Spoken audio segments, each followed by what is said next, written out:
Hello दोस्तों, स्वागत है आप सभी का आपके अपने चैनल ऑनलाइन स्टडी में। दोस्तों आज हम बिहार एसएससी के सेट नंबर 7वें का प्रैक्टिस करेंगे। तो चलिए दोस्तों, आज का जो सेशन है दोस्तों, आप सभी को छठ पूजा की हार्दिक शुभकामनाएं। उम्मीद करते हैं कि आप लोग अच्छे से होंगे और पर्व का जो है अच्छी तरह से आनंद उठाते होंगे। तो चलिए दोस्तों, आज का सेशन स्टार्ट करते हैं। आज का जो सेशन है दोस्तों कि आईसीसी T20 जो महिला विश्व कप हुआ था, आईसीसी T20 महिला विश्व कप 2023 में आयोजित हुआ तथा इस प्रतियोगिता का जो विजेता कौन सा देश रहा था। कि आईसीसी T20 महिला विश्व कप 2023 का जो विजेता रहा था दक्षिण अफ्रीका और ऑस्ट्रेलिया रहा था। कौन रहा था? दक्षिण अफ्रीका और ऑस्ट्रेलिया रहा था। अगला जो क्वेश्चन है कि 26 नवंबर 1949 को अपनाए गए संविधान में कुल कितने अनुच्छेद तथा कितनी अनुसूचियां थी। तो दोस्तों 26 नवंबर 1949 को जो संविधान अपनाया गया था उस समय दोस्तों 395 अनुच्छेद थी, 395 अनुच्छेद तथा 8 अनुसूचियाँ थी। लेकिन वर्तमान में अभी 12 अनुसूचियाँ हो गई और अनुच्छेद 395 भी है। और जो आपका लेसन पूछे यानी कि भाग कितने हैं, तो 22 भाग है। कितना भाग है? 22 भाग है। 12 अनुसूचियाँ और 395 अनुच्छेद है। लेकिन अभी 26 नवंबर 1949 को जो अपनाया गया था उस समय 8 ही अनुसूचियाँ थी, बाद में इसको बढ़ाया गया था। अगला जो क्वेश्चन है कि 5वीं पंचवर्षीय का योजना का जो मूल उद्देश्य था वो क्या था। कि 5वीं पंचवर्षीय योजना का जो मूल उद्देश्य था दोस्तों आपका गरीबी हटाओ। 5वीं पंचवर्षीय योजना का जो मूल उद्देश्य था कि दोस्तों गरीबी को क्या करना है? हटाना है। अगला जो क्वेश्चन है कि पंचायतों एवं नगर पालिकाओं के संबंध में भारतीय संविधान में जो है किस वर्ष लागू किया गया था। कि पंचायतों एवं नगर पालिकाओं के संबंध में भारतीय संविधान जो है किस वर्ष लागू किया गया था। तो दोस्तों 1993 में पंचायतों एवं नगर पालिकाओं के संबंध में जो है भारतीय संविधान लागू किया गया था 1993 ईस्वी में। नेक्स्ट क्वेश्चन कर बढ़ते हैं कि नाइट एंगल ऑफ इंडिया के नाम से किन्हें जाना जाता है। नाइट एंगल ऑफ इंडिया के नाम से किन्हें जाना जाता है। तो दोस्तों नाइट एंगल ऑफ इंडिया के नाम से सरोजिनी नायडू को जाना जाता है। अगले क्वेश्चन कर बढ़ते हैं। अगला जो क्वेश्चन है कि बिशप जो है किस खेल से संबंधित है। आपका जो बिशप है किस खेल से संबंधित है। तो दोस्तों आपका जो बिशप है वो शतरंज खेल से संबंधित है। अगले क्वेश्चन कर बढ़ते हैं कि भारत की अर्थव्यवस्था को सबसे अच्छे ढंग से किन शब्दों में व्यक्त किया जा सकता है। तो दोस्तों भारत की जो अर्थव्यवस्था है ना उसको जो है सबसे अच्छे रूप में अगर व्यक्त करना चाहते हैं तो मिश्रित अर्थव्यवस्था जो है अच्छे शब्दों में व्यक्त किया जा सकता है। मिश्रित जो अर्थव्यवस्था आपका है अच्छे ढंग से शब्दों में व्यक्त किया जा सकता है।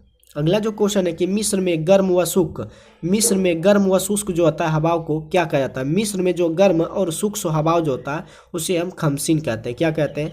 मिस्र में जो गर्म और शुष्क हवाओं को क्या कहा जाता है? खमसीन कहा जाता है। अगला जो क्वेश्चन है कि भारत रत्न पुरस्कार करने वाला जो पहले भारतीय थे वो कौन थे। कि भारत रत्न पुरस्कार करने वाला जो प्रथम भारतीय था दोस्तों आपका डॉक्टर सर्वपल्ली राधाकृष्णन थे, इसके जन्म दिवस के रूप में हम टीचर डे मनाते हैं, यानी कि शिक्षक दिवस मनाते हैं डॉक्टर सर्वपल्ली राधाकृष्णन के जन्मदिन के शुभ अवसर पर। तो दोस्तों भारत रत्न पुरस्कार करने वाला जो प्रथम भारतीय था वो कौन था? आपका डॉक्टर सर्वपल्ली राधाकृष्णन था। अगला जो क्वेश्चन है कि भारत में इन्फ्लेशन यानी कि मुद्रास्फीति को मापा जाता है किसके द्वारा। कि भारत में मुद्रास्फीति को थोक मूल्य सूचकांक के द्वारा क्या कर दिया जाता है? मापा जाता है। कि भारत में मुद्रास्फीति को मापा जाता है थोक मूल्य सूचकांक के द्वारा मापा जाता है। अगला जो क्वेश्चन है कि माप तोल की व्यवस्था जो है किसके शासनकाल में लागू हुई थी। तो दोस्तों माप तोल जो हम करते हैं किसके व्यवस्था जो है किसके शासनकाल में। तो दोस्तों अलाउद्दीन खिलजी के शासनकाल में जो है माप तोल की व्यवस्था जो है लागू की गई थी। अगले क्वेश्चन की ओर बढ़ते हैं कि हाल ही में 10 अगस्त 2023 को रूसी अंतरिक्ष एजेंसी जो कि रॉसकॉसमॉस है के द्वारा इंटरकॉस्मॉस कार्यक्रम के तहत कौन सा मिशन जो है चंद्रमा के लिए लॉन्च किया गया था। कि हाल ही में 10 अगस्त 2023 को रूसी अंतरिक्ष एजेंसी जिसे हम रॉसकॉसमॉस कहते हैं के द्वारा इंटरकॉस्मॉस कार्यक्रम के तहत कौन सा मिशन चंद्रमा के लिए लॉन्च किया गया था। तो लूना 25 जो है रूस के द्वारा लॉन्च किया गया था जो कि क्रॉस हो गया था, यानी कि क्रैश कर चुका था लूना 25। अगला जो क्वेश्चन है कि हाल ही में गोल्डमैन पर्यावरण पुरस्कार जो 2023 में किसे सम्मानित किया गया है। कि हाल ही में गोल्डमैन जो पर्यावरण पुरस्कार है वो किस व्यक्ति को सौंपा गया है। तो एलेसेंड्रा कोरब को सौंपा गया। किसको? एलेसेंड्रा कोरब को सौंपा गया है। अगला जो क्वेश्चन है कि किस व्यक्ति ने प्रथम बार कार्यकारी प्रधानमंत्री के रूप में पदभार संभाला। कि किस व्यक्ति ने हाल ही में कि किस व्यक्ति ने प्रथम बार जो है कार्यकारी प्रधानमंत्री के रूप में पदभार जो संभाला है, वो आपका गुलजारी लाल नंदा जो थे प्रथम बार जो है कार्यकारी प्रधानमंत्री के रूप में पदभार संभाला था। कौन किसने? गुलजारी लाल नंदा ने संभाला था। अगला जो क्वेश्चन है कि संविधान के 368 का संबंध है, संविधान के 368 का संविधान है संविधान संशोधन के प्रक्रिया से। संविधान का जो 368 संबंध है किससे? संविधान में संशोधन प्रक्रिया से है। तो आपका ऑप्शन ए जो है बिल्कुल सही है। अगला जो क्वेश्चन है कि भारत एवं राष्ट्रपति एवं उपराष्ट्रपति दोनों पदों की रिक्तता की स्थिति में कौन राष्ट्रपति का जो है पद संभालता है?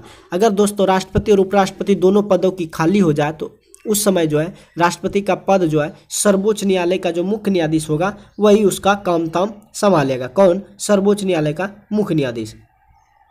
अगले क्वेश्चन की ओर बढ़ते हैं कि भारत का जो राष्ट्रीय ध्वज है कब स्वीकारा गया था, यानी कि भारत का जो राष्ट्र ध्वज हमारा है कब स्वीकार किया गया था? तो दोस्तों 22 जुलाई 1947 को भारत का राष्ट्र ध्वज स्वीकार किया गया था। अगला जो क्वेश्चन है कि सत्यमेव जयते जो है किस रूप में प्रचलित है?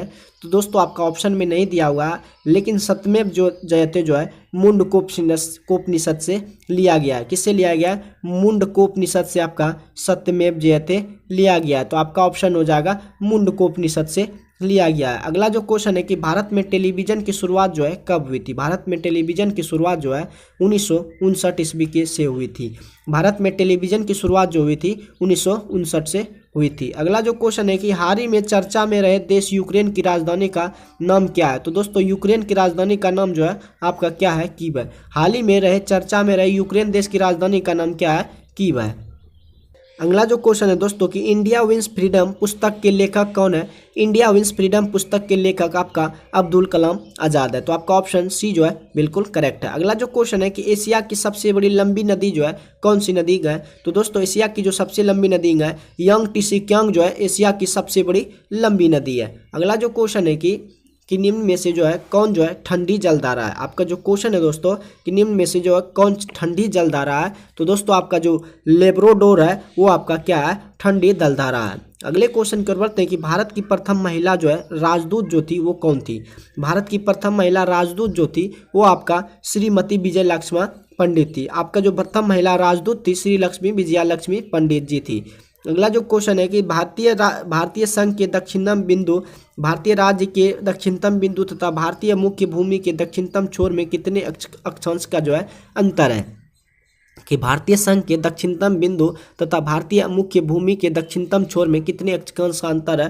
तो 2 डिग्री अक्षांश का अंतर है। तो आपका ऑप्शन ए जो है करेक्ट है। लक्षद्वीप समूह में जो है कौन सा द्वीप आपका शामिल नहीं है? जो आपका लक्षद्वीप समूह है उनमें से कौन सा द्वीप आपका शामिल नहीं है? तो दोस्तों लक्षद्वीप समूह में मरकत जो द्वीप है, मरकत द्वीप जो है आपका शामिल नहीं है। अगला जो क्वेश्चन है कि कांग्रेस के किस अधिवेशन में हिंदी को सर्वप्रथम राष्ट्रभाषा के रूप में प्रस्तुत किया गया? दोस्तों भारतीय संविधान में जो आठवां अनुसूची है उसमें हिंदी को जो है दर्जा दिया गया, लेकिन कांग्रेस के किस अधिवेशन में हिंदी को सर्वप्रथम राष्ट्रभाषा के रूप में प्रस्तुत किया गया है? तो दोस्तों आपका बेलगाम जो है 1924 में प्रस्तुत किया गया। कांग्रेस के किस अधिवेशन में? बेलगांव जो अधिवेशन हुआ था 1924 में, उसी समय जो हिंदी को सर्वप्रथम राष्ट्रभाषा के रूप में क्या किया गया था? प्रस्तुत किया गया था।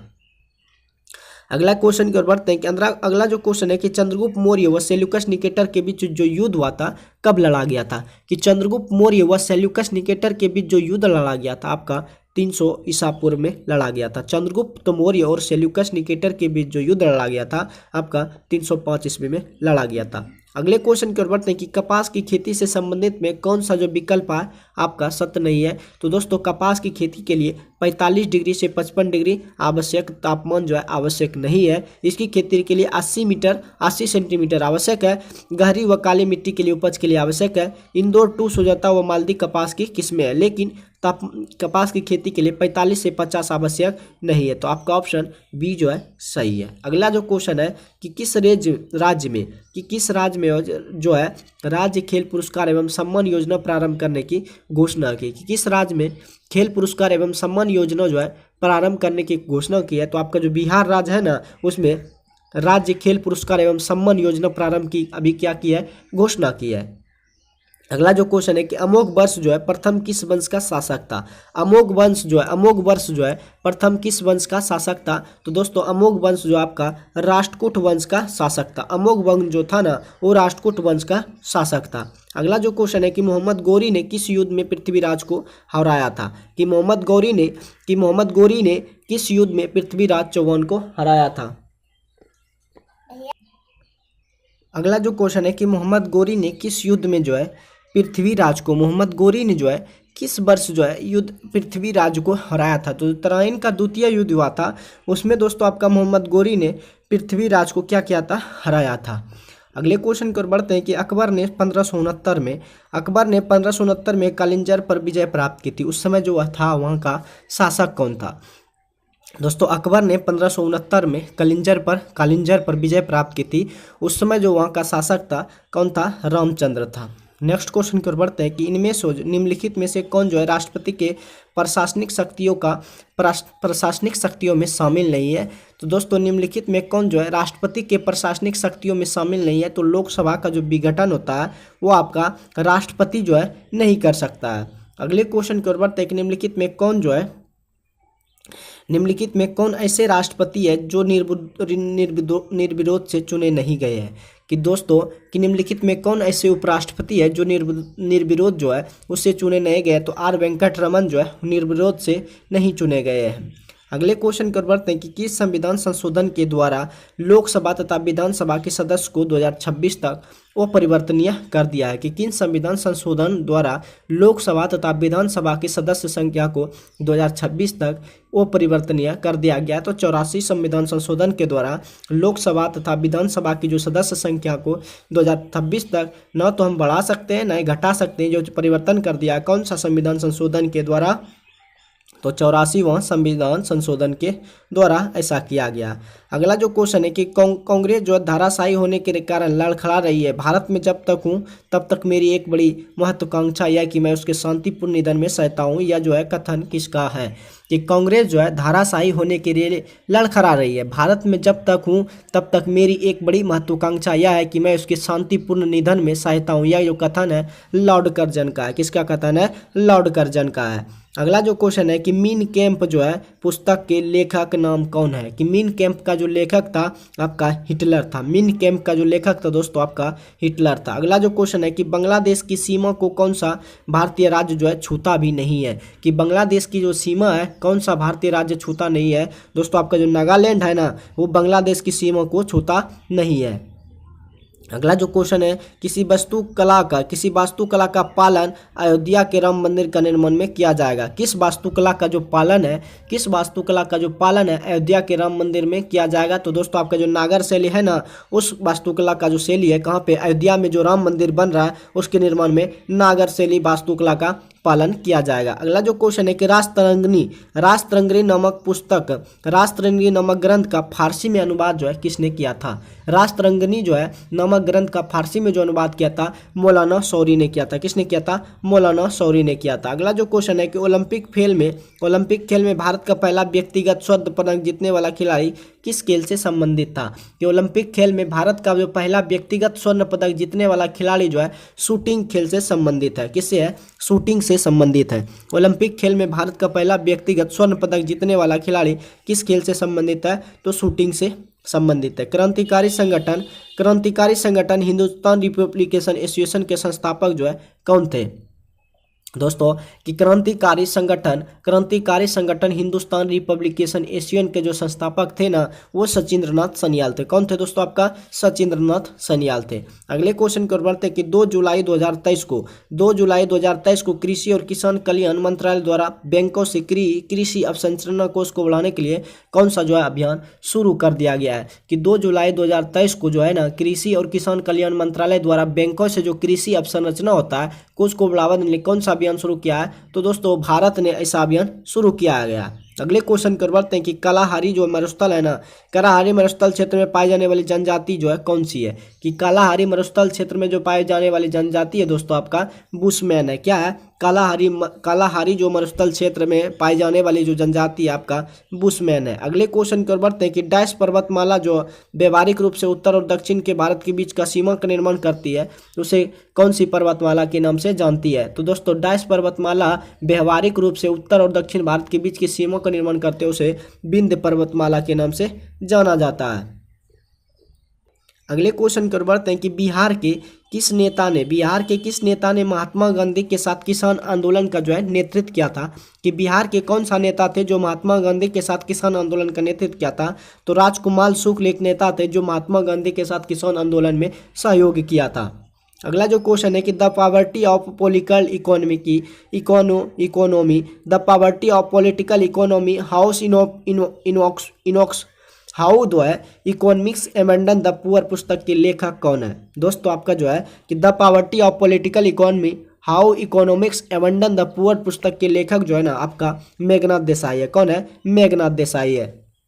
अगला जो क्वेश्चन है कि अमृत भारत स्टेशन योजना के तहत कुल कितने रेलवे स्टेशन को उनके विकास के लिए चिन्हित किया गया। अमृत भारत स्टेशन योजना के तहत जो है कुल कितने रेलवे स्टेशनों को उनके विकास के लिए चिन्हित किया गया है। तो कुल दोस्तों आपका 1309 स्टेशनों को अमृत भारत स्टेशन योजना के तहत जो है रेलवे स्टेशनों को विकास के लिए चिन्हित किया गया है 1309 स्टेशनों को। अगला जो क्वेश्चन कि किस वर्ष जो है 2023-24 के लिए भारतीय उद्योग परिसंघ CII के अध्यक्ष के रूप में नियुक्त किया गया है। यानी कि किस वर्ष जो है भारतीय उद्योग परिसंघ के अध्यक्ष के रूप में नियुक्त किया गया है। तो जो 2023 के लिए नियुक्त किया गया है वो कौन है आपका। तो दोस्तों आर निर्देश जो है ना भारतीय उद्योग परिसंघ के अध्यक्ष को नियुक्त किया गया। किसको? आर दिनेश को। अगले क्वेश्चन की ओर बढ़ते हैं कि जब हम जल के नीचे सुराही भरने के लिए रखते हैं तो जैसे तैसे सुराही भरती जाती है तो वैसे वैसे हमें विशेष प्रकार की ध्वनि जो है सुनाई देती है। इसका कारण क्या है? कि जब हम जल के नीचे सुराही भरने के लिए रखते हैं तो जैसे तैसे सुराही भरती जाती है वैसे वैसे जो है हमें विशेष प्रकार की ध्वनि जो होती है सुनाई देती है। इसका कारण दोस्तों आपका अनुनाद है। इसके कारण हमें कई प्रकार की क्या होती है ध्वनि जो है सुनाई देती है। अगला जो क्वेश्चन है कि मनुष्य का सबसे अधिक जो जरूरत होती है किससे जरूरत होती है। तो दोस्तों मनुष्य की सबसे अधिक जरूरत जो होती है वो किससे मिलती है? प्रोटीन से होती है। मनुष्य को सबसे अधिक जरूरत किसकी होती है? प्रोटीन की होती है। अगले क्वेश्चन की ओर बढ़ते हैं कि निम्न में से कौन सा तत्व जो है ठोस अवस्था वाले उपकरणों के लिए अर्धचालक में डोपिंग एजेंट के रूप में प्रयुक्त किया जाता है। निम्नलिखित में कौन सा तत्व है जो ठोस अवस्था उपकरणों के लिए अर्धचालक में डोपिंग एजेंट के रूप में प्रयोग किया जाता है। तो दोस्तों आपका जो आर्सेनिक है ना उसको जो है ठोस उपकरण अवस्था वाले के लिए अर्धचालक में डोपिंग एजेंट के रूप में प्रयोग किया जाता है। किसका? आर्सेनिक का। अगले क्वेश्चन की ओर बढ़ते हैं कि एक्वा रेजिया के विषय में निम्नलिखित में कौन सा कथन आपका सही नहीं है। तो दोस्तों इसके प्रारंभिक विलयन में हाइड्रोक्लोरिक अम्ल HCl और नाइट्रिक अम्ल HNO3 का जो क्रमशः अनुपात होता है ना 3:2 होता है। ये बिल्कुल गलत है। तो आपका ऑप्शन ये सुमेलित नहीं है। अगले क्वेश्चन की ओर बढ़ते हैं कि कोई विशिष्ट जैव रासायनिक अभिक्रिया प्रेरित करने के लिए उत्प्रेरक के रूप में कार्य करने वाले किसी सजीव द्वारा जो उत्पादित पदार्थ को क्या कहते हैं। कोई विशिष्ट जैव रासायनिक अभिक्रिया जो है प्रेरित करने के लिए उत्प्रेरक के रूप में कार्य करने वाले किसी सजीव द्वारा जो उत्पादित पदार्थ है उसे हम एंजाइम कहते हैं। उसे क्या कहते हैं? एंजाइम कहते हैं। अगले क्वेश्चन की ओर बढ़ते हैं कि निम्न में से जो है विटामिन ए की मात्रा किसमें सबसे ज़्यादा पाई जाती है। विटामिन ए की मात्रा सबसे ज़्यादा जो दोस्तों आपका गाजर में पाया जाता है। अगला जो क्वेश्चन है कि रेडियो सक्रियता के वर्ग विस्थापन का नियम जो है किसने प्रतिपादन किया था। रेडियो सक्रियता के वर्ग विस्थापन का नियम किसने प्रतिपादित किया था। तो फजन तथा सोडी ने किया था। रेडियो सक्रियता के वर्ग विस्थापन का नियम किसने किया था? आपका फजन तथा सोडी ने किया था। अगर रेडियो सक्रियता सिर्फ पूछे तो मैडम क्यूरी ने, लेकिन वर्ग विस्थापन का नियम पूछ दे तो फजन तथा सोडी ने किया था। अगला जो क्वेश्चन है कि ऊर्जा का मात्रक आपका क्या है। तो दोस्तों इसका आप लोग इस क्वेश्चन का आंसर जो आप लोग कमेंट में दे दीजिएगा। तो दोस्तों मुझे उम्मीद है कि आप लोग कमेंट में आंसर जरूर दिए होंगे कि ऊर्जा का जो मात्रक है दोस्तों आपका ऊर्जा और कार्य का एक ही होता है। तो ऊर्जा का जो मात्रक होता है दोस्तों आपका जूल होता है। अगला जो क्वेश्चन है कि रक्त संचरण संबंधी जो है खोज किसने की थी। तो दोस्तों रक्त संचरण की खोज जो है विलियम हॉर्वे ने की थी। रक्त संचरण संबंधी जो खोज की थी वो विलियम हॉर्वे ने की थी। अगले क्वेश्चन की ओर बढ़ते हैं कि स्टीम इंजन के आविष्कारक कौन थे। स्टीम इंजन के जो आविष्कारक थे जेम्स वाट थे। स्टीम इंजन के जो आविष्कारक थे आपका जेम्स वाट थे। अगले क्वेश्चन की ओर बढ़ते हैं। अगला जो क्वेश्चन है कि कार्बोहाइड्रेट का कौन सा प्रकार हमें भोजन का मुख्य घटक है। कि कार्बोहाइड्रेट का कौन सा प्रकार जो है हमारे भोजन का मुख्य घटक है। कार्बोहाइड्रेट का जो कौन सा प्रकार जो है हमारे भोजन का मुख्य घटक है। तो स्टार्च है वो दोस्तों आपका कार्बोहाइड्रेट का भोजन जो हमारे मुख्य घटक है। कार्बोहाइड्रेट का जो हमारा स्टार्च है वो हमारे भोजन का क्या है, मुख्य घटक है। अगला जो क्वेश्चन है कि किस रक्त समूह के व्यक्तियों को सार्वभौमिक दाता यानी कि यूनिवर्सल डोनर कहा जाता है। तो ओ ग्रुप के दोस्तों ओ ग्रुप का जो लोग होता है ना वो किसी को भी खून अपना दे सकता है। और ए भी जो ग्रुप होता है ये सर्वग्राही होता है। ए भी क्या होता है, सर्वग्राही होता है, लेकिन आपका दाता जो होता है ओ ग्रुप होता है। अगले क्वेश्चन की ओर बढ़ते हैं कि अवशोषित भोज्य पदार्थ को प्रोटोप्लाज्म में बदलने की जो प्रक्रिया कहलाती है वो क्या कहलाती है। अवशोषित जो भोज्य पदार्थों को प्रोटोप्लाज्म में बदलने की प्रक्रिया को एसिमिलेशन कहते हैं। अवशोषित भोज्य पदार्थों को प्रोटोप्लाज्म में बदलने की प्रक्रिया जो है एसिमिलेशन कहलाती है। अगले क्वेश्चन की ओर बढ़ते हैं कि अल्टीमीटर से जो है क्या मापा जाता है। तो दोस्तों अल्टीमीटर से जो है भूतल की ऊंचाई मापी जाती है। अल्टीमीटर से भूतल की ऊंचाई मापी जाती है। अगला जो क्वेश्चन है कि निम्न में से कौन सा आयन कार्बन परमाणु के सम इलेक्ट्रॉनिक है। निम्न में से ऐसा कौन सा आयन जो है कार्बन परमाणु के सम इलेक्ट्रॉनिक है। दोस्तों आपका नाइट्रोजन प्लस जो है कार्बन के सम इलेक्ट्रॉनिक है। अगले क्वेश्चन की ओर बढ़ते हैं कि किसी वस्तु की सभी स्थितियों के लिए कौन सा आभासी व सीधा प्रतिबिंब बनाता है। किसी वस्तु की सभी स्थितियों के लिए जो है कौन आभासी व सीधा प्रतिबिंब बनाता है। तो दोस्तों आपका अवतल लेंस और उत्तल दर्पण जो है ना, अवतल लेंस और उत्तल दर्पण किसी भी स्थिति में रहे वो हमेशा क्या बनाएगा, आभासी और सीधा प्रतिबिंब बनाएगा। कौन, अवतल लेंस और उत्तल दर्पण जो है हमेशा आभासी व सीधा प्रतिबिंब बनाएगा। अगला जो क्वेश्चन है कि अमोनियम क्लोराइड तथा शुष्क बुझे चूने को मिश्रण के साथ अगर गर्म करते हैं तो हमें जो है क्या प्राप्त होता है। तो अमोनियम क्लोराइड तथा शुष्क बुझे हुए चूने को अगर मिश्रण के साथ गर्म करते हैं तो हमें क्या मिलता है, NH3 मिलता है। क्या मिलता है, NH3 यानी कि अमोनिया हमें प्राप्त होता है। अगले क्वेश्चन की ओर बढ़ते हैं कि चुंबकीय क्षेत्र की ओर किसी वस्तु को आकर्षित किए जाने के बजाय इसे प्रतिकर्षित किए जाने की परिघटना जो है निम्नलिखित में किसे कहा जाता है। चुंबकीय क्षेत्र की और जो है किसी वस्तु को आकर्षित किए जाने के बजाय जो इसे प्रतिकर्षित किए जाने की परिघटना को निम्नलिखित में क्या कहा जाता है। तो दोस्तों माइसनर इसे प्रभाव कहा जाता है। माइसनर प्रभाव इसे कहा जाता है। अगला जो क्वेश्चन है कि सेल्सियस, फ़ारेनहाइट तथा रोमर पैमाने पर ताप निम्नलिखित में संबंध है। तो दोस्तों आपको ये फार्मूला याद रखना है, C/100 बराबर F-32/180 बराबर R/80 होता है। ये फार्मूला से आप किसी भी अगर केल्विन में निकालना चाहते हैं वो निकाल सकते हैं, फ़ारेनहाइट में निकालना सकते हैं तो वो दोस्तों आपको निकाल सकते हैं। तो C/100 बराबर F-32/180 बराबर R/80 आपका फार्मूला। इसको दोस्तों आपको याद करना होगा। अगला जो क्वेश्चन है कि निम्नलिखित में किसी हार्मोन की रासायनिक प्रकृति जो है स्टेरॉयड होती है। निम्नलिखित में किस हार्मोन की जो रासायनिक प्रकृति होती है स्टेरॉयड होती है। तो दोस्तों आपका कार्टिसोल जो है ना उसकी रासायनिक प्रकृति किस कैसी होती है, स्टेरॉयड की तरह होती है। अगला जो क्वेश्चन है कि दाब तथा आवेग की जो है बीमा क्या होती है। तो दोस्तों आपको दाब बराबर फार्मूला याद होगा कि दाब बराबर जो होता है बल बटे क्षेत्रफल होता है। दाब बराबर क्या होता है, बल बटे क्षेत्रफल। तो दोस्तों आपका जो है बल का आपको डायमेंशन याद होगा, MLT इनवर्स 2 इंटू क्षेत्रफल का जो है L² होगा। तो L² से एक L² कटेगा दोस्तों, L इनवर्स T इनवर्स 2 हो जाएगा। तो दोस्तों आपका ऑप्शन में ए जो है ML इनवर्स T इनवर्स 2 होगा। अब दोस्तों हम आवेग की निकालते हैं। तो आवेग बराबर दोस्तों होता है बल गुना समय। आवेग बराबर बल गुना समय। आवेग बराबर आपका क्या फार्मूला होता है, बल गुना समय। तो बल का MLT इनवर्स 2 इंटू T। तो दोस्तों आपका हो जाएगा ML T, अगर यहाँ पे 1 है तो -+1 तो T पर पावर इनवर्स होगा। तो आपका ऑप्शन जो है दाब तथा आवेग की जो बीमा है ML इनवर्स T इनवर्स 2 तथा आवेग की बीमा LLMLT इनवर्स 1 है। तो आपका ऑप्शन ए जो है करेक्ट है। अगला जो क्वेश्चन है कि निम्नलिखित में से कौन जो है सिलेंटेंट्रा समुदाय के अंतर्गत आता है। निम्नलिखित में कौन जो है सिलेंटेंट्रा समुदाय के अंतर्गत आता है। तो आपका जो जेली फिश है ना वो जो है सिलेंटेंट्रा समुदाय के अंतर्गत आता है। अगला जो क्वेश्चन है कि सार्कोप्लाज्म आपका क्या है। सार्कोप्लाज्म जो है वो क्या है। तो सार्कोप्लाज्म है रेखित मांसपेशी के अंदर इंटर जो फाइब्रिजल पदार्थ है। रेखिक मांसपेशी स्टाइपर्ड जो मसल्स होता है वो अर्धतरल जो होता है इंटरफाइब्रल पदार्थ होता है। सार्कोप्लाज्म क्या है, रेखित मांसपेशी की अर्धतल इंटरफाइब्रिलर पदार्थ है। तो आपका ऑप्शन ए जो है करेक्ट है।